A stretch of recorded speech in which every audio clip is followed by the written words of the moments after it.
A transaction that is causing controversy, while the rest of the world is trading on fully digital screens and where security and transparency is optimized, South Africa's primary bond dealers are still concluding deals through the traditional telecom line. We currently have 8 primary dealers who are primarily banks. They are the ones that have got the entrance to the switch window. So the investor, being a pension fund or being any other institution, would then have to bid in the auction through this bank, which we refer to as a primary dealer, and they will take up stock out of the auction. Of course, it doesn't end there. I mean, after the primary auction, then you have your normal day-to-day, secondary market, where the primary dealers are expected to provide market making. It is at this point where the problem arises.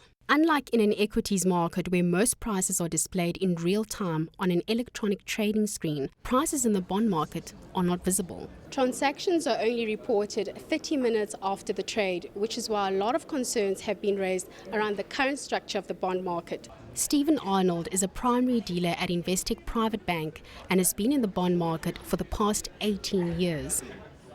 South Africa has been credited with one of the most liquid bond markets in the world.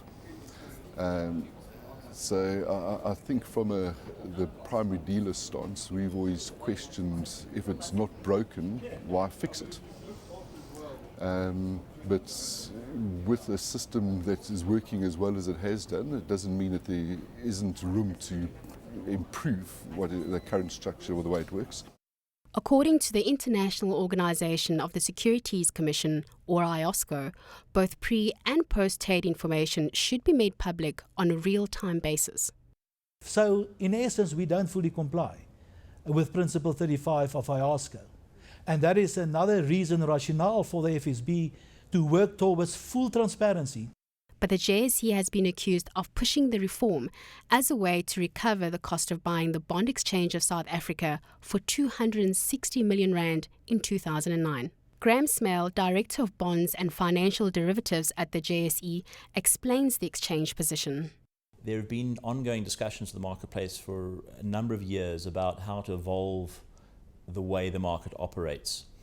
And at this point, what we've done collectively with the industry is elevate the discussion to a policy level with National Treasury in order to digest some of these changes. To deal with the situation, the National Treasury has established a committee made up of the various stakeholders, which is now assessing the best way to implement these changes.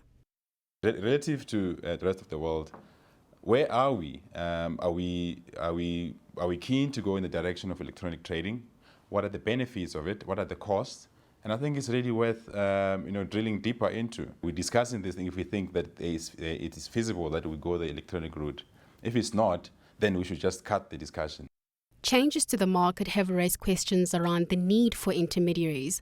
Kwacha Joe Obeng Manu is a secondary dealer and shares his view on what this reform would mean to his future in the market. So I don't think having a playing field of the same information is necessarily going to kill intermediaries. It's just going to mean that people need to change the way that they're doing things. In the same way that the equities market is able to survive, the equities market is a fully electronic market, full instant price discovery. You still have intermediaries in the equities market. But would the implementation of this system see the end of the so-called buddy system? Primary dealer panel has always been surprised over the years with comments made by certain groups or individuals as to this buddy system.